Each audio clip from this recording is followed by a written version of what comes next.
Welcome to the Investing Podcast presented by Tusk Media.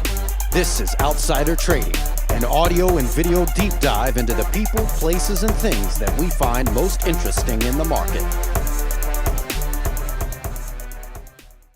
Hey everybody, welcome to the Investing Podcast. I'm Andrew Hall. Joining me today, Ben Nye, and we apologize in advance if we're a little low energy. Tough week for us. We left for a conference in Orlando Sunday afternoon. I got to the office. We left from here, got to the office at like 2, and I didn't get off the clock until Wednesday night at about 11 p.m. Good thing we're hourly employees. Yeah, nonstop work at these conferences as per usual. But we were at the ICR Conference in Orlando, getting to hear from a number of kind of consumer retail type companies. And one we're going to talk about today is Tupperware. Ben, I know Narwhal Capital, the firm we work for, we have owned Tupperware in the past. We don't currently own any. Today we're not really going to talk about valuation. We're going to talk more about the model and whether we think it's sustainable and where the growth potential is there. But Ben, do you have any prior dealings with Tupperware? You know, I always came at Tupperware as kind of from the consumer perspective that it was a place to store food. And I didn't really use it that much. I thought it was an overpriced product that really didn't have much differentiating value.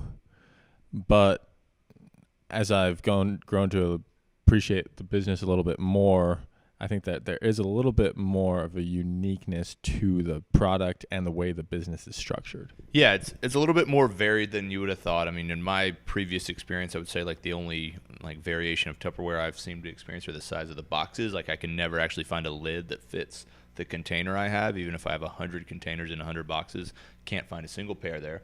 That seems to happen a lot, but they've actually got a really diverse product line, and they talked a little bit about that when we heard from their management team at the ICR conference. But you know, they demonstrated like an herb grinder type thing, which I don't know if they're trying to get into the marijuana market yet with that thing, but might be a real play there.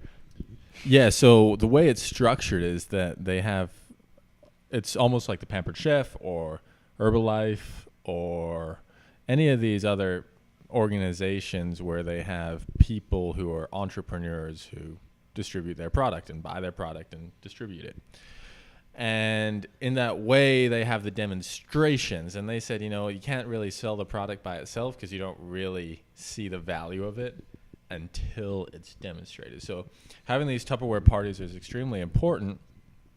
And what they found is that in emerging markets, a lot of times these women don't have much space to store their products. So what they will do is, and this is what they demonstrated a herb grinder or whatever, and they said, you know, this can fit in your pocket, in one's purse, whatever, and you can then demonstrate this. Just pull it out on the street and say, look, what she did was she pulled the string, and theoretically, I guess it chops stuff. Yeah, it was kind of a bizarre thing. I mean, I was trying to imagine a scenario in which it'd be normal to have that in your pocket, but I mean, maybe in an emerging market, I'm not all that familiar with those social circles, but maybe that plays really well there. Maybe it's a way to kind of, you know, get a little attention and get a little business going. But yeah, it was interesting. I mean, they put the emphasis on the parties, which in some regards, I mean, it's almost easy to roll your eyes at some of that stuff because it almost seems just like such an antiquated, almost cheesy business model. But they're having continued relative success with it, especially in the emerging markets, as we touched on, which allows them to kind of continue to push this narrative of, you know, hey, there's still a lot of growth out there. This is a company that's been around for a long time. Maybe it's almost saturated here in the U.S., but they're not even really trying to make that much money here in the U.S. No, in fact, more than 100% of the net income actually comes from outside of the United States. Part of this might be shifting expenses elsewhere too. Maybe shifting more expenses to the U.S. so they don't have as big a tax burden. Regardless, there's a big international business, a really significant international business, and that's something that I kind of didn't appreciate fully beforehand.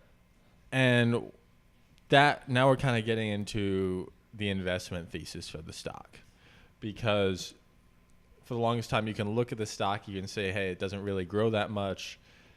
It's just got this big fat dividend yield. Is that moat sustainable when you have political pressure against the likes of Herbalife? But if you actually start to dig in a little more, you actually see that, yes, they do have a strong dividend because it's a fairly capital light model. A lot of the distribution centers, the women, the entrepreneurs, actually have to pay for themselves. So from Tupperware as a corporate entity, they don't really have as much in the way of capital intensity. So that's a good thing for Tupperware. And then the other piece of it is their growth has looked much tamer than it actually is, because over the past few years, the US dollar has strengthened against many emerging market currencies, which has been a headwind toward growth. If you actually look at the underlying growth, that paints a little bit of a more positive story. Mm-hmm.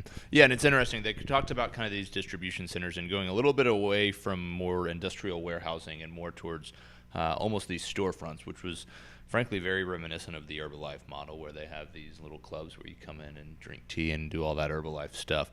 So that was a little bit interesting just to kind of see the similarities there in this model, but maybe that speaks to the efficacy of it, maybe it doesn't. But what's interesting is this does not seem like a company that's facing nearly the political pushback that you see from an Herbalife, for instance. Why do you think that is? Because I was wondering that same point as they were going through the presentation, and then they were talking about how they have a lot of women and a lot of emerging markets, and they have this business model. And from my perspective, my thought is that this is an extremely prime place for a demagogue to say, hey, this company is preying on women, it's preying on emerging markets, it's preying on poor women in particular. Yeah, I think the biggest thing for me, the biggest distinction between, say, this and an Herbalife, and we've talked about the Herbalife documentary with Bill Ackman and the makeup that he wears, I think, on his face and his eyes and all that.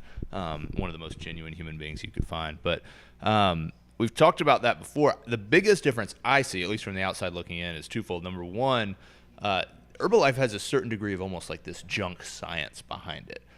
When you look at Tupperware, I think it seems a little bit less predatory, because you're saying, hey, you're getting containers, you're getting an herb grinder, you're buying into a product that has immediate utility, that whether you buy into this is the most cost-effective thing or not, even if you're just buying, something to store food in, you know what it's doing and you can't dispute the fact that it does it.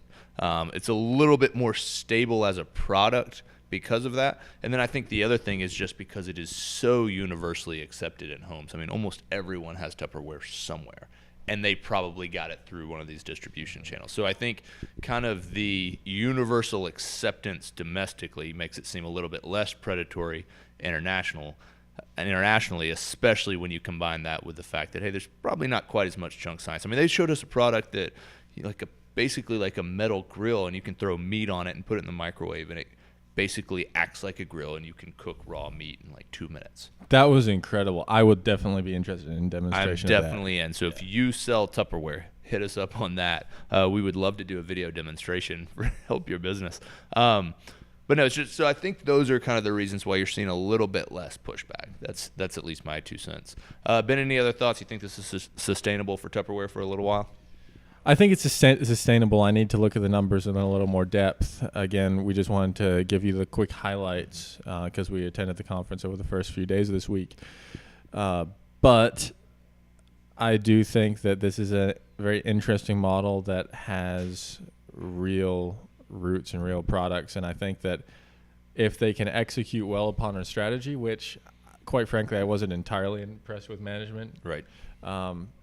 But if they can execute on this strategy, I think they can do well. Yeah, no, I agree. I think it's kind of an interesting play on emerging markets, but doing so with maybe a more familiar brand and a little bit less, nation-specific risk, because it is pretty diversified.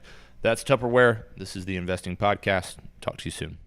Tusk Media is a subsidiary of Narwhal Capital Management. Ratings and reviews of Tusk Media content are not to be construed as endorsements of opinions, analysis, or services offered by Tusk or its parent company. The opinions and predictions shared here are our professional beliefs at the time of publication. We are not under duress from any of the corporate entities mentioned. This is not a solicitation to take any particular action. Although we are investment advisors, this information should not be considered investment, legal, or tax advice. We strive to be as impartial, insightful, and accurate as possible. We base our opinions, analysis, and calculations on information we believe to be reliable, but we cannot guarantee its accuracy. We can, however, guarantee that our opinions will sometimes be flat out wrong due to a variety of factors. Employees and clients of Narwhal Capital Management may or may not hold positions in the securities detailed and may or may not hold these positions in the future. A full list of all securities purchased, sold, or held during the 12 months preceding the date of this publication can be provided upon request. Unless otherwise noted, all data accessed via MarketWatch or the Bloomberg terminal. Past performance does not guarantee future results. A copy of Narwhal's Form ADV is available at the SEC's website, www.advisorinfo.sec.gov, or from Narwhal upon written request.